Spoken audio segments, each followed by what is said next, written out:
Ayun, magandang hapon po sa inyong lahat. So we're back. I'm Coach Bill coming in live from Decaf Coffee Republic, the home of certified life coaches here in the Philippines. So, so we're a 24/7 coaching hub offering coaching on demand. Okay, services any time of the day. So currently, because of the community quarantine, our operation is primarily via online, and you can reach us through 0917-586-1661. And my co-host is I am Coach Ed. Woo! Of Coach Connect. Who of the hour, we are doing this videothon as a community service to our change agent in the tribe, who we are called to serve first and foremost.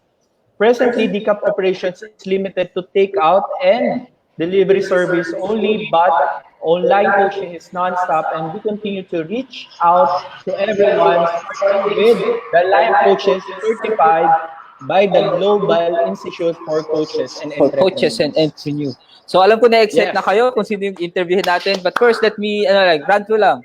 So who of the are? So it talks, ang pinaka-purpose nito is to it's an initiative to connect and gain insights on what situation our change agent, sino yung mga members ng tribe natin is facing, how are they responding into it, and ano ba yung gusto nilang outcome so amidst with the present realities. So, Coach Ed, sino ba to? Sino tong makakausap natin? Mukhang ano ba? Kahit ako, excited ako dito eh. One of the persons na talagang close na close natin. So let's welcome our Who of the Hour. Welcome, Coach Clint. Coach Clint. Oh, may ganyan dapat yan eh. Please introduce yourself to our viewers, please. My name is Coach Clint. I'm one of the owners of Dica Coffee Republic, and ako yung current na nag-run ng barista and pastry station ako, along with Coach Janet. So I stay at Dica Coffee Republic. I think I've been here for more than 3 weeks now, almost a month. So I haven't been home yet, but I enjoy staying here. So. Yeah. Actually, sabi ko talaga, parang kasama ko siya dito. So, thank you, naman talaga kayo. Manager Coach Clint. So thank you. Like me personally, I want to say thank you for lahat yan, stretching na. Thank you. So, okay. Diretso na natin to. So, Coach Clint, COVID-19. The lockdown, the quarantine na respond natin with the virus. Can you describe to us your situation or paano mo nakikita yung sitwasyon mo ngayon with that? Obviously mahirap kasi there are some services, almost all services are down right now, like siguro like yung kung bibili ka ng supplies mo, punta ka ng grocery, ang haba ng pila, meron ding quarantine, so hindi ka rin maka-uwi basta-basta. And then, yung curfew rin, so limited lang yung window time kung kailan ka pwede mag-travel. And added to that, so yung mga employees ko kasi hindi makapasok, so I had to cover basically 24 hours. So, ang ano lang din, I get some rest pagdating ng gabi kasi wala nang customer. Though, syempre with the coaches around, I still get to serve people. But overall, I'm doing fine. I'm doing okay. I'm not fearful dun sa sakit. It's more just that I'm trying to see how I will manage. Kasi ngayon first week pa lang eh. So like yung supplies mo meron pa, yung damit mo meron ka pa, 'di ba? Yun, damit, tsaka underwear, mga ganun mo, mga nuances, maliliit na bagay. But pagdating ng second week, third week, natataka na, okay, so paano ko gagawin to? So siguro kung nasa bahay ka, you can wash your clothes mag-isa mo. Pero since I'm in D-Cup, every day, all day, 24 hours, hindi ko, okay, paano ako maghuhug? Paano ako maglalaba? So, so actually, yun lang naman yung naging struggle ko right now. Kasi, I don't know how I will be able to sustain myself going through. Although, of course, I understand na meron din namang ibang tao na mas mahirap din yung pinagdadaanan nila, and I really hope they get through it. And so in that regards, I have to consider myself blessed. Ayan. Basahin muna natin sa mga comments. Sabi ni Master Coach A, thank you, son. I love you. Wow. Wow. Hello po, Master Coach. Hey. Oo. And also to Master Coach Hasmin, Coach Clint, Yan. hello. So Hello po, Master Coach. Oo. Ako naman, Coach Clint, I really see how you progress, especially when this is really happening. Sobrang what you're doing is admirable. And that is coming from perspective, not just a fellow coach, but as a consumer of your product. Kasi kumain ako even sa Dicap ngayon, yung food nila is still have maintained the same taste. And even the drinks, sobrang yung pa rin. Yeah. Oh, Tama. I really want to give you a clap for that. Sa akin, Coach, ang pinaka-curious ko, kasi we see how strong you are at this moment when all of this is happening. What is your greatest challenge so far na na-encounter mo this week na masasabi mong ito yung one of the discoveries na nakikita ko sa sarili ko that I'd never seen before in the past events of my life?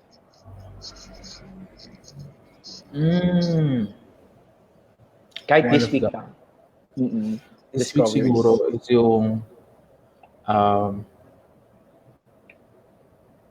yung fact na I have to work 24 hours a day. So I have to cover 24 hours, 24/7 kasi wala yung employees.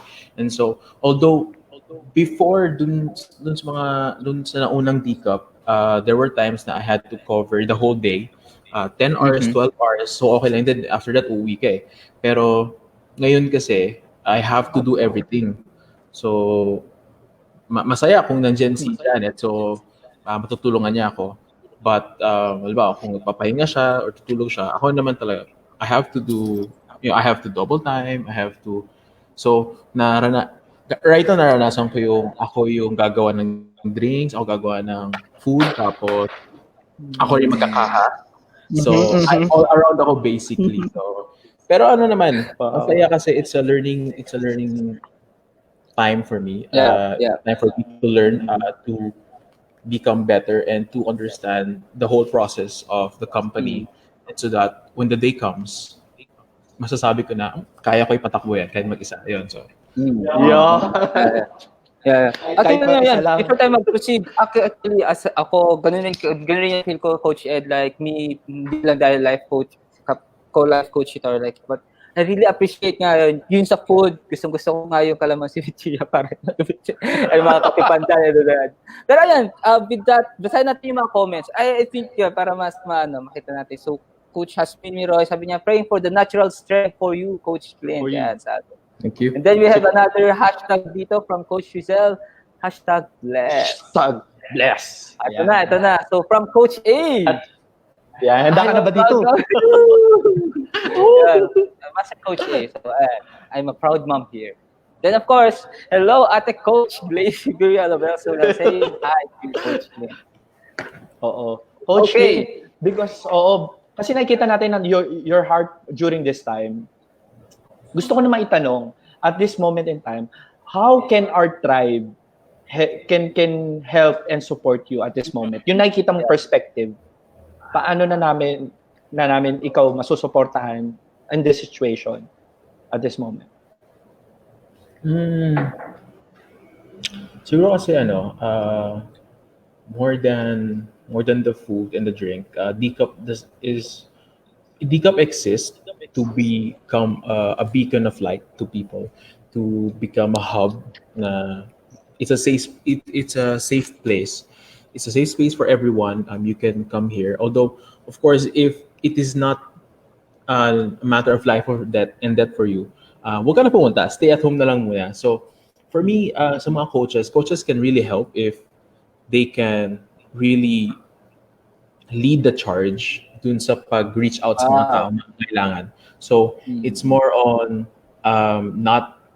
I do appreciate the sales, pero more importantly, mas importante yung uh, ma-press forward natin kung ano yung pinaglalaban ni DCAP. And that is mental health for everybody. So, Yeah, yeah, Wow. yeah, yeah, yeah. Actually, ano yun, yung sinabi niya, naalala ko, I think that was Friday or Saturday, someone said na we as a certified life coach, of course, ano yun, parang sinabi niya the term frontliner, sika nga, like, of course, physically, meron na tayong response yan, like we take vitamins, of course, the quarantine, di ba, ganun natin siya nire-respond. But then, after that, I think, kailangan nga natin maglaan, sabi nga ni Coach Clint, on the mental state. So, paano natin na-address yun? Papasok dito yung term na panic, the anxiousness, di ba? So, yeah, it's yung being a frontliner for those things. I think yung ano talaga, yung hindi I think yun yung kailangan, and si DCAP nag-exist for that specific one. Coach Ed, any ano? Oo. Nakita ko dito, one of the comments, may question ka dito. So, ang question ni Master Coach A, Coach Clint, how do you see things through the lens of faith? Yan. Yan. through the lens of faith, so that's Unang Christian. reaction niya, tumawa siya. Ano naman? Go, Coach Clint. Siguro kung through the lens of faith, I do believe that God will be there for us. He will give us the strength to get through whatever through the season of pandemic, and more importantly, uh, very important na hindi masira, na hindi mabasag yung spirit natin. Kasi with how things are progressing right now, like the government is not being able to really deliver. So merong mga nakita natin sa newsfeed, nakita natin like people are grumbling, people are really feeling bad kasi nasaan yung tulong, nasaan yung ganyan. And ang pinaka kailangan natin is to like really have faith and believe that God will provide for us. Lalo na, and of course, through faith, because as we are also the sons and daughters of God, we should also be his tawag dito, mouthpiece. So Mouthpiece. so instead of spreading yung fear na grabe ganito na yung cases, ganito karaming cases, why not let us share share good news na okay, don't worry guys, may ganitong nangyayari sa ganitong bansa, nagkakaroon ng progress yung paghanap ng ano. So it's really believing that whatever happens, may rason. Kasi ano yun for me kasi when God allows things, there's always a reason. There's always something to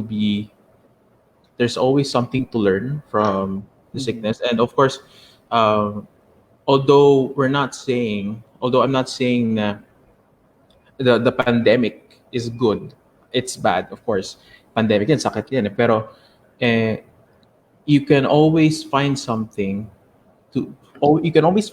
good out of the bad thing. So, ayun. Wow. Yeah, wow. Thank you. Napakaganda nung sinabi niya doon, Coach. Yung gustong-gusto ko yung sinabi niya, this is just a season. Kasi most of us are looking it like fearful that it will last longer.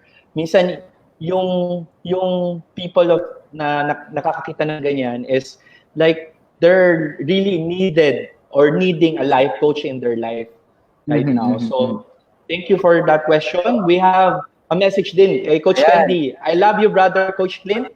Thank you for all that you do at hashtag. May hashtag rin. Adopted sister hashtag Kajuti. Yeah, Coach Candy, it's 24/7 din siya dito sa so. Beacon of Light. Yeah, from Coach Hasmin, Beacon of Light. Basa pa muna tayo. So, Coach Rizal, Strength and Spirit. Yep. God's mouthpiece. Yep. Okay, Coach Clint. Like narinig natin, you're as a life coach and a manager. Coach Clint, how are you responding with the current situation? Dun sa situation na dinescribe mo kanina, how are you responding as a life coach? As a life coach, how are you responding with the situation na dinescribe mo kanina?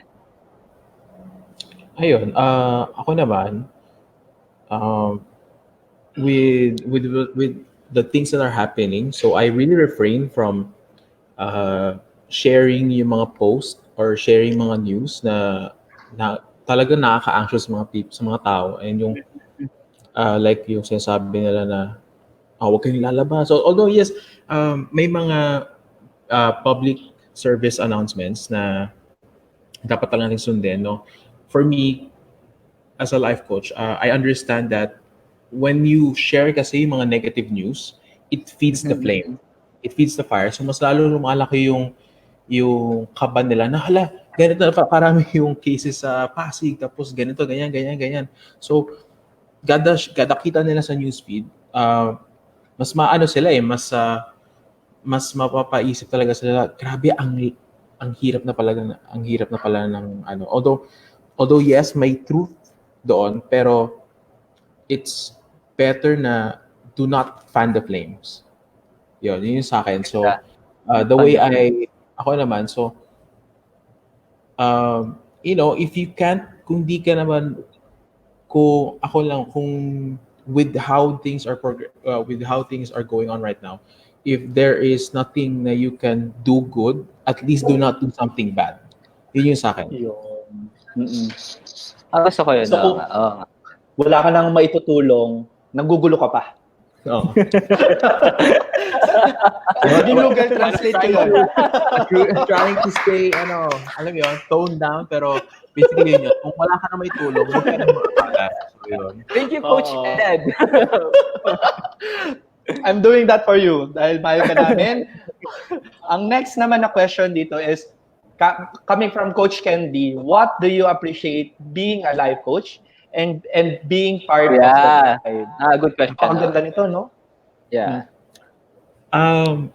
Sobrang ko na-appreciate yung nandito kayo yung napupunta kayo sa DCAP, lalo na yung mga mornings and gabi natin na magkakasama tayo, kasi it helps me not feel alone. Kasi imagine mo kung 24 hours ka na nandito, and then of course yung mga taong may bahay, uuwi sila, gano'n, tapos makakatulog sila doon. Ikaw na may iwan ka dito. You start to see how big the place is, and you're like, mag-isa lang ako dito. Ayun. So when you guys are here, nakakatuwa na nakakarinig ako ng ingay ng tao, na there are people around me, and ayun lang, nakakatuwa na there are friends and family na I can be with in this season. Yes. Paganda nun. At dahil dyan, sabi ni Coach A, it is not the news per se, but how it is being framed either towards positive view or negativity. Yeah. Actually, taking off from yan yung parang masabi ko na biktima nga pala ako last time. Na parang biktima. I-share ko lang. Sa perspective. Parang kataon. Meron kasi gano'n, ang ganda ng data, pero merong caption kasi, kinakaptionan agad, like, masyadong judgy yung caption. So, yes, I agree. Actually, mas at times, lalo na natin malalaman, ako mostly nakikita ko, mas malaki yung caption kaysa sa actual news. Parang sinirox lang, tapos ang laki nung judgment. Kaya parang, ang laki, katulad nung sinabi ni Coach Clint, napakalaki ng matutulong ng may aambag yung perspektibo mo. Kung talagang makakatulong ka, tumulong. Pero kung hindi, maybe you can look for other things that you can help with, or you just keep your place safe. Ganun na lang. So, ayun. Coach Ed, baka may tanong ka? Ako, so far, si Coach Clint kasi, I've known this person for the longest time. And at this point, ikaw, Coach Clint, aside from what you're doing here now in DCAP Coffee Republic, what else can you help or willing to support yung mga tribe members natin na tingin mo nagkakaroon sila ng problems or issues? Ano yung tingin mo pwede mo pang maibigay sa kanila aside from what we are doing now here in DCAP na nagsiserve tayo ng food? Ayun nga, as dahil nga meron tayong curfew and all that and the quarantine, if you need somebody to talk, just know that Cup is open 24/7. So mag-chat ka lang and tell, hey guys, I need someone to talk to, and you can expect na may magre-reply sa iyo kasi din talaga yung pinupush natin ngayon na Mhm. in times of need, even when we are not there physically, at least we are there with you in spirit and online. So ayun yun. Yeah. Yeah. Yeah. Nakakatawa yung isang comment. Sabi dito, Ah. Coach Clint, how it is being a son of Coach A. Yeah. Sabi from Coach Candy. Alam mo, pati ako na-curious kasi di ba, Master Coach A, nakaka-interact natin siya, certification class, na sa mga trainings and all. But really, parang alam mo yung heart niya, meron kaming bits and parts and pieces na nakikita namin how it is to be really, because we are a family here. Yun yung values natin as a tribe. We build a family community. Pero, for you, what it feels like to receive the first hand. Wala pa kami dito kasi nandito ka na. to be a son of Master Coach A. Actually, may nagtanong na niyan way before, tsaka nakwento ko na rin siya during yung birthday niya nung nandun pa sa unang D-Cup. So, the thing about having a mother who is also your boss, technically, and also the master coach, is sometimes kasi nahihirapan ka, may hirap when you have to jumble dun sa yung three hats na yun, papalit-palit ng roles.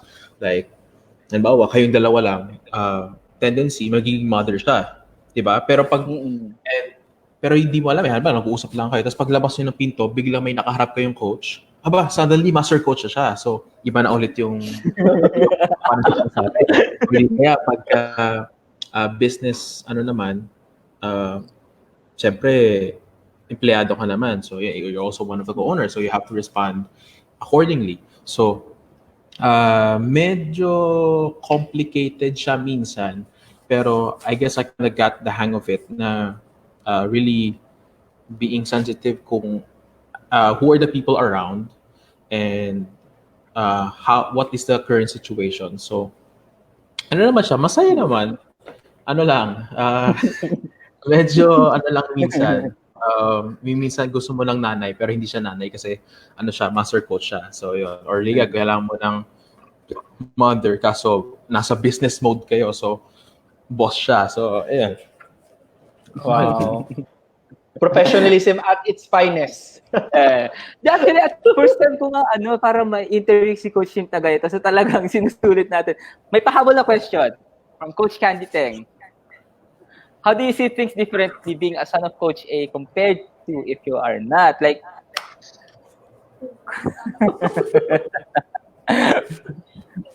Suking-suki yung tao doon. Oo nga eh. Ako naman kasi, yung mindset ko kasi, I think I want to attribute this dun sa kung paano ako pinalaki and how I was brought up by my mom and dad. And so, na-form sa akin yung mindset na everything will be okay. So, naging confident ako na kahit may sakuna or kahit na may masamang nangyayari, you just have to believe that everything will be okay, and you just have to have faith and trust and, really magpursige ka lang and just have the courage to stand kung nasaan ka. Yeah. Kasi yun yung one of the things that I'm really thankful for kasi kung paano nila ako pinalaki. And I really think that my parents did a good job sa pagpapalaki sa akin kasi when I encounter problems, nakikita ko na okay, so ganito ko siya i-solve.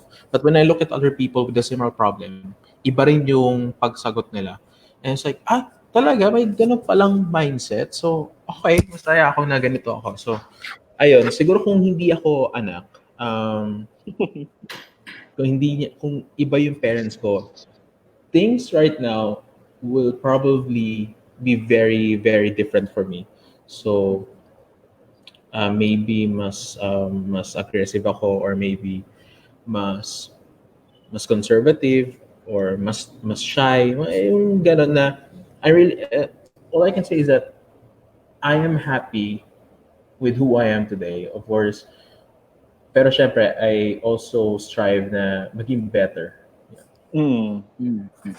Galing. Okay, Kasi ang kanina, galing-galing. coach, oo, sinasabi niya yung attribute ng nakuha niya sa parents niya and all.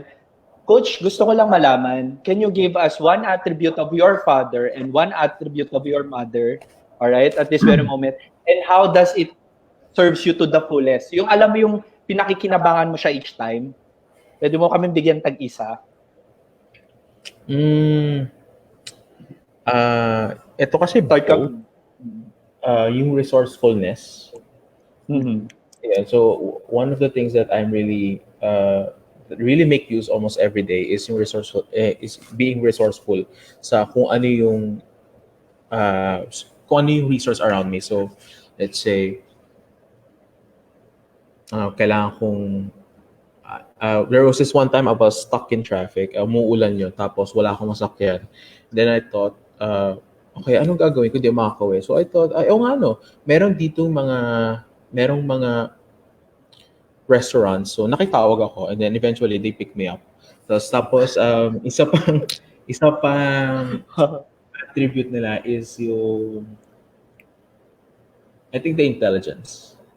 Intelligence. So I do honestly believe kahit na tunog mayabang na that I'm smarter than the average person. And I think it's mostly because both my parents are also smart. So nakuha ko sa kanila na yung double DNA na yun. Oh yes! Tayo na rin. Times 2, times 2. Times two.